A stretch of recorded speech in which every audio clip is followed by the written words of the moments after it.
আসসালামু আলাইকুম ওয়া রাহমাতুল্লাহি ওয়া বারাকাতুহু। আমি মোহাম্মদ আব্দুর রহমান, সহকারী শিক্ষক, police line school college Bogura.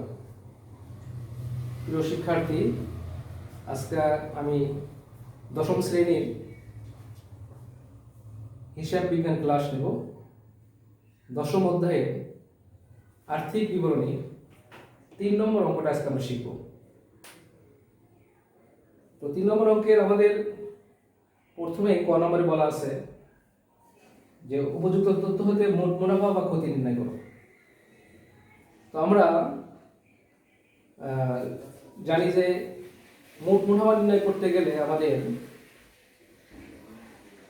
সূত্র আছে। আমরা জানি যে বিক্রয় মাইনাস বিক্রিত পণ্যের ব্যয়। বিক্রয় থেকে যদি আমরা বিক্রিত পণ্যের ব্যয় বাদ দিই তাহলে আমাদের মোট মুনাফা বের হবে। তো যেহেতু আমাদের বিক্রিত পণ্যের ব্যয় অঙ্কে আমাদের দেওয়াই আছে, এই জন্য আমাদের নতুন করে বিক্রিত পণ্যের ব্যয় বের করতে হলো না। যেটা আমাদের বইয়ে দেওয়া আছে সেটা থেকে আমরা বিক্রয় থেকে বাদ দিয়ে দেবো, তাহলে আমাদের মোট মুনাফা বের হয়ে যাবে। তো আজকে আসি, আমরা শুরু করা যায় অঙ্কটা।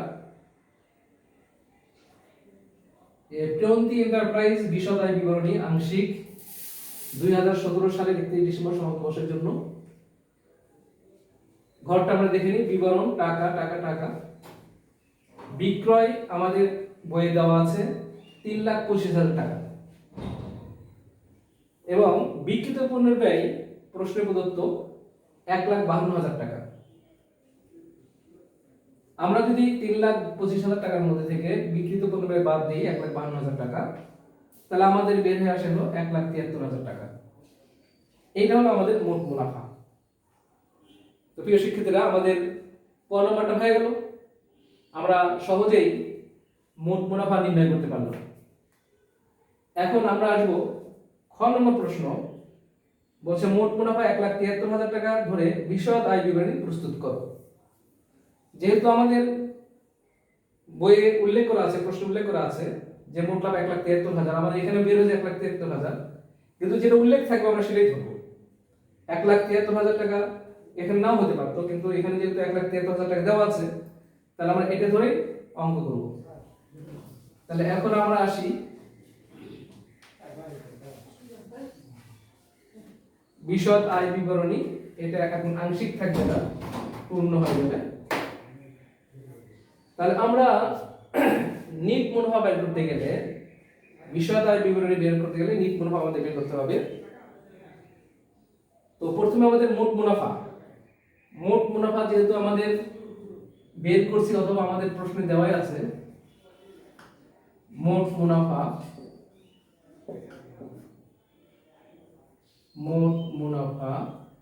প্রশ্নে প্রদত্ত আমাদের মোট মুনাফা দেওয়া আছে আমাদের 1,73,000 টাকা।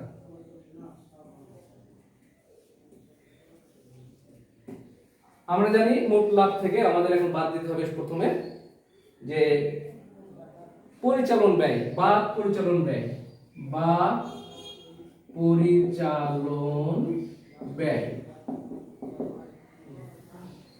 পরিচালন ব্যয় আমাদের এখানে দেওয়া আছে বেতন ও সম্মানী। বেতন ও সম্মানী দেওয়া আছে আমাদের হলো 72,000 টাকা। কিন্তু এখানে বলছে বকেয়া আছে, বেতন সম্মানী প্রদান করা হয়েছে সমন্বয়ে আমরা দেখতে পাচ্ছি যে 4 মাসের বেতন সম্মানী বকেয়া রয়েছে। শিক্ষার্থীরা, যদি 4 মাসের বেতন বকেয়া থাকে তাহলে আমাদের 12 মাসের আমরা অঙ্ক করি 1 বছরের জন্য, তাহলে 8 মাসের আমাদের দেওয়া আছে। 8 মাসে যদি আমাদের 72,000 হয়, তাহলে 4 মাসের হবে আমাদের যোগ হলো বকেয়া 72,000 গুণন 4 ভাগ হলো 8। 8 মাসে যদি 72,000, 4 মাসের হবে ভাগ করলে আমরা 36,000 পাই, অর্ধেক।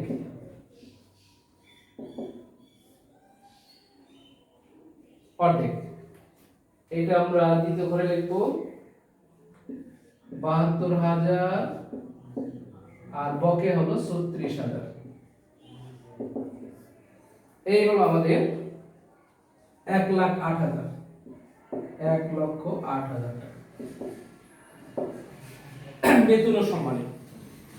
এরপর আমাদের পরিচালন ব্যয় আছে প্রশিক্ষণ ভাতা 18,800 টাকা, প্রশিক্ষণ ভাতা 18,800 টাকা, 800 টাকা। এরপর আছে আমাদের কমিশন প্রদান 7,200 টাকা, কমিশন প্রদান 7,200 টাকা।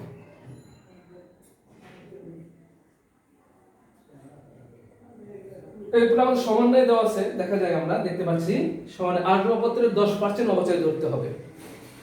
আসবাবপত্রের অবচয় 10%, তাহলে পুঞ্জীভূত অবচয়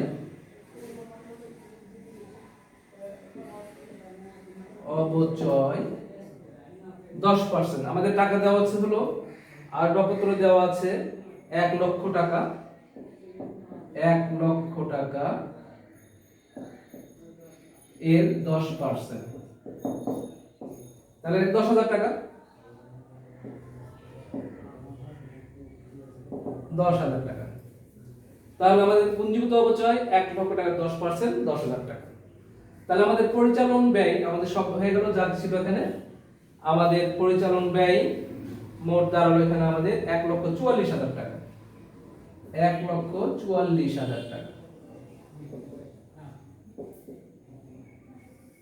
আচ্ছা, আমরা লিখছি বাদ পরিচালন ব্যয়, তাহলে আমরা বাদ দেই। তো 1,73,000 থেকে 1,44,000 বাদ দিলে 29,000 টাকা থাকে আমাদের, 29,000 টাকা। এইটা হলো আমাদের পরিচালন মুনাফা বলা হয় এটাকে, এটাকে বলা হয় পরিচালন মুনাফা।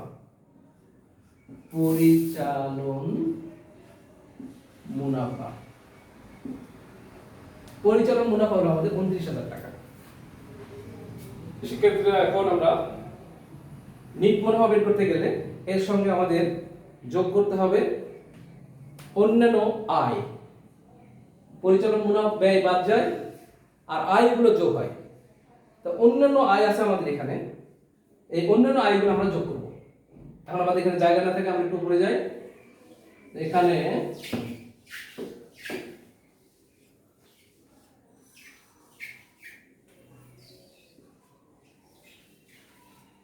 পরিচালন মুনাফা, পরিচালন মুনাফা আমাদের 29,000 টাকা।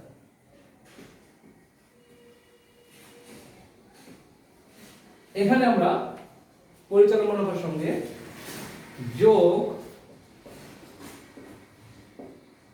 অন্যান্য আয়, অন্যান্য আয়, অন্যান্য আয়। অন্যান্য আয় আমরা বইয়ে দেখতে পাচ্ছি কি কি আছে এখানে, যেমন বিনিয়োগের সুদ, বিনিয়োগের সুদ 1,20,000 টাকা আছে আমাদের বিনিয়োগ, এর হলো 10%। তাহলে 1,20,000 টাকা 10% হবে আমাদের বিনিয়োগের সুদ 12,000 টাকা।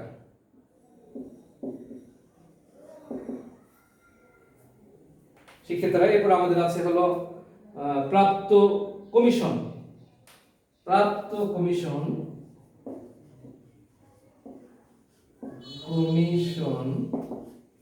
প্রাপ্ত কমিশন দেওয়া আছে আমাদের হলো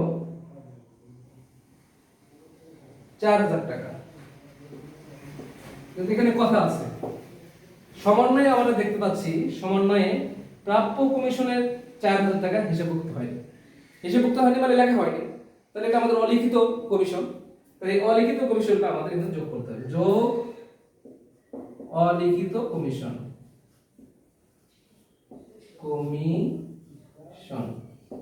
অলিখিত কমিশন 4,000 টাকা। এটা আমাদের সমন্বয়ে দেওয়া আছে, তাহলে 4,000, 8,000 টাকা। আচ্ছা, এরপর আর কি আছে আমাদের দেখা যায়, আমাদের প্রাপ্ত বাটা, প্রাপ্ত বাটা আছে আমাদের হলো 11,000 টাকা। প্রাপ্ত বাটা 11,000 টাকা। এই আমাদের অন্যান্য মোট আয় দাঁড়ালো আমাদের 31,000 টাকা।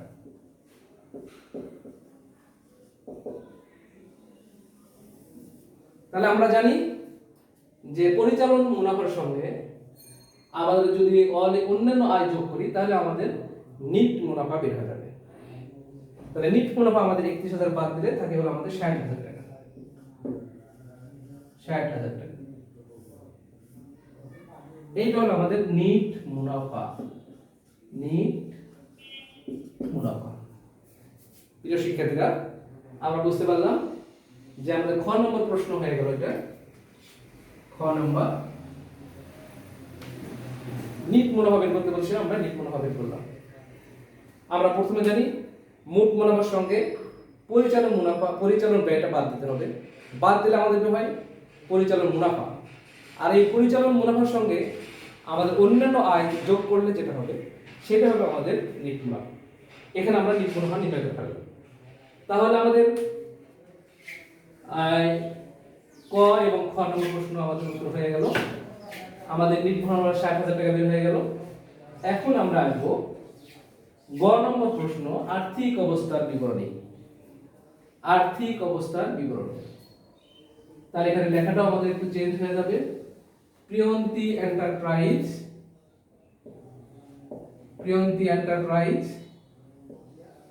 আর্থিক অবস্থার বিবরণী।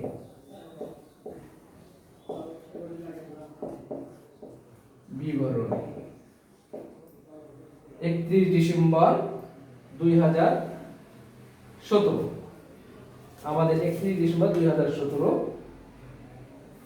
31 ডিসেম্বর 2017 সাল।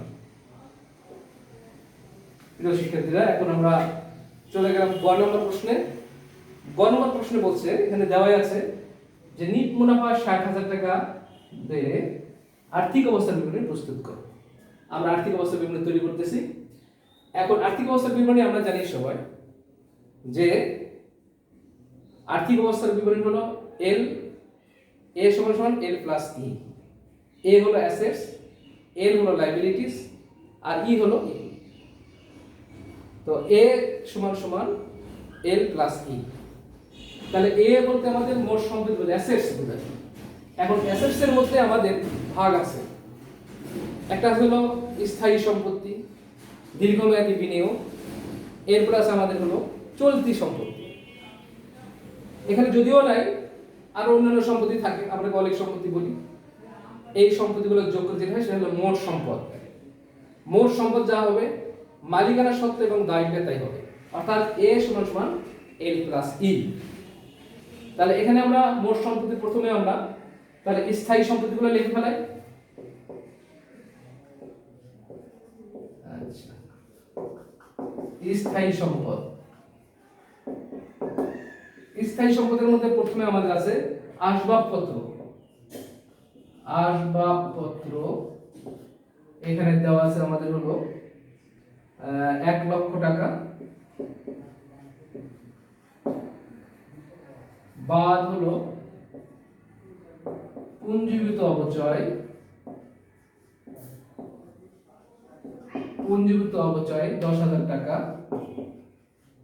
এই হলো আমাদের 90,000 টাকা। এটা হলো আমাদের স্থায়ী সম্পদ। এরপরে চ্যাপ্টারে আমাদের আসবে যে দীর্ঘমেয়াদী বিনিয়োগ। দীর্ঘমেয়াদী বিনিয়োগ। দীর্ঘমেয়াদী বিনিয়োগের মধ্যে আমাদের বিনিয়োগ আছে দেওয়া এখানে 10% বিনিয়োগ 1,20,000 টাকা। বিনিয়োগ 1,20,000 টাকা। প্রিয় শিক্ষার্থীরা, এখন আমরা দীর্ঘমেয়াদী বিনিয়োগে চলতি সম্পদ। চলতি সম্পদ। চলতি সম্পদের মধ্যে আমরা ওই যে বিনিয়োগের সুদ নির্ণয় করছিলাম, এই সুদটা আমাদের চলতি সম্পদ। বকেয়া বিনিয়োগের সুদ।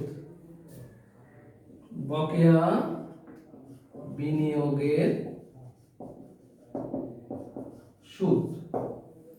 বকেয়া বিনিয়োগের সুদ আমাদের হলো 4,000 টাকা, 12,000 টাকা।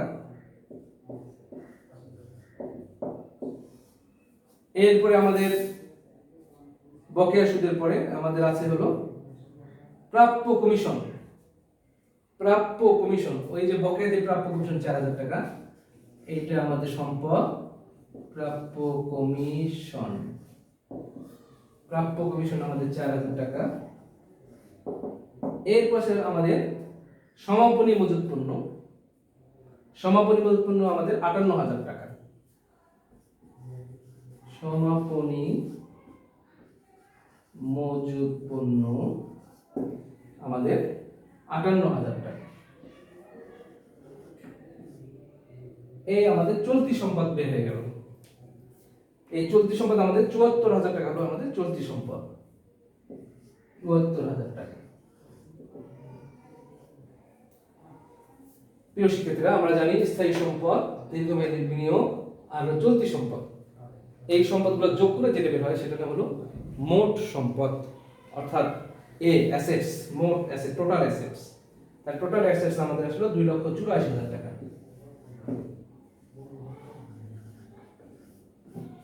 মোট সম্পদ, মোট সম্পদ। এখন আর্থিক অবস্থা বিবরণীতে আমাদের মোট সম্পদের থেকে মোট সম্পদ আর আমাদের মালিকানা সত্ত্ব এবং দায় সমূহ যোগ করলে আমাদের সমান হবে, অর্থাৎ এ সমান সমান এল প্লাস ই। এখন আমরা এ পাই গেলাম, এখন আমরা এল প্লাস ই অর্থাৎ মালিকানা সত্ত্ব এবং দায় সমূহ আমরা যোগ করলে সম্পদের সমান হবে। তাহলে এখন শিক্ষার্থীরা, আমরা এখানে প্রথমে মালিকানা সত্ত্ব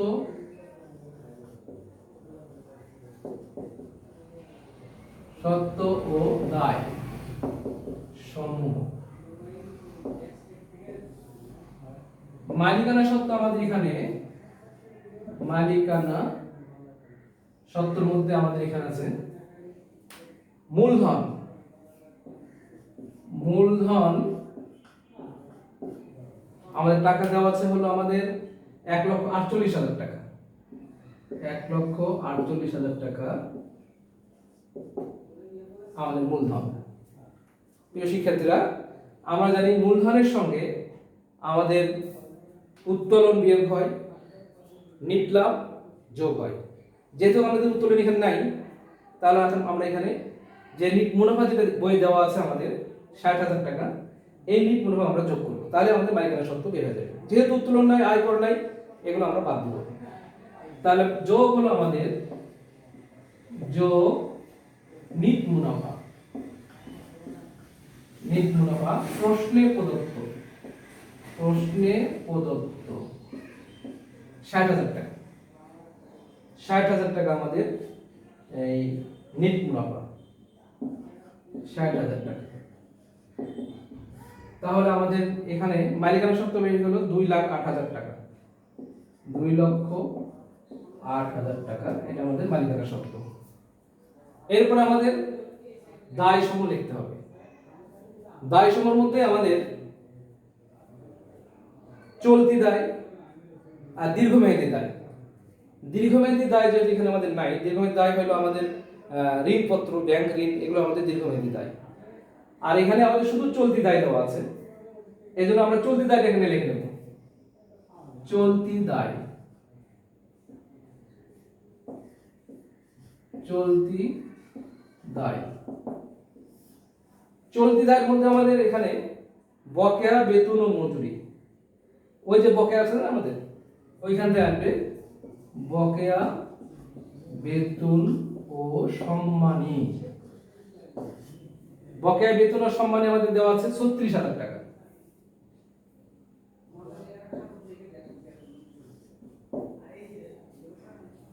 এরপরে আমাদের বিবিধ পাওনাদার 40,000 টাকা।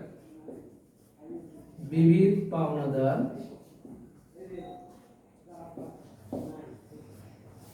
বিবিধ পাওনাদার 40,000 টাকা। তাহলে চলতি দায় আমাদের মোট বের হলো 76,000 টাকা। প্রিয় শিক্ষার্থীরা, আমরা দেখতে পাচ্ছি যে আমাদের মালিকানা সত্ত্ব দায় 2,08,000 টাকা আর চলতি দায় আমাদের 76,000 টাকা।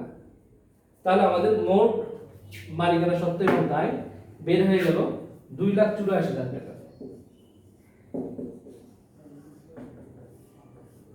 ইতিপূর্বে আমরা মোট সম্পত্তি আমরা 2,84,000 টাকা পাইছিলাম, এখন আমরা মালিকানা সত্ত্ব এবং দায় মিলে আমরা 2,84,000 দুটো মিলে গেল আমাদের। আর্থিক অবস্থার বিবরণীতে আমাদের দায় এবং সম্পত্তি মিলে যাবে। তো প্রিয় শিক্ষার্থী বন্ধুরা, আমাদের মোট মালিকানা সত্ত্ব ও দায়, গ নম্বর আমাদের উত্তর হয়ে গেল। গ নম্বর আমাদের উত্তর হয়ে গেছে। এখন আমরা অঙ্ক শেষ, একটু আমরা আলোচনা করি, 2 মিনিট একটু আলোচনা করব যে সমন্বয়ে যে জিনিসগুলো আমাদের থাকে সেগুলো সবসময় 2 বার ব্যবহার হবে। এখানে আমাদের বেতন ও মজুরি সম্মানী বকেয়া আছে 4 মাসের, আমরা অঙ্ক করি যেহেতু 1 বছরের 12 মাসের, তাহলে নিশ্চয়ই এখানে 8 মাসের দেওয়া আছে। 8 মাসের যদি আমাদের 72,000 হয় তাহলে 4 মাসের বকেয়া হবে অর্ধেক, 8 দিয়ে ভাগ করে আমরা 4 দিয়ে যদি গুণ করি তাহলে আমাদের 36,000 টাকা বের হয়ে গেল। এই হলো আমাদের বেতন ও সম্মানী বকেয়া। এইটা আমরা একবার বেতন ও মজুরির সঙ্গে যোগ করলাম, আরেকবার আমরা আর্থিক অবস্থার বিবরণীতে আমরা চলতি দায় হিসেবে নিয়ে আসলাম। এই 2 বার ব্যবহার আমাদের হয়ে গেল।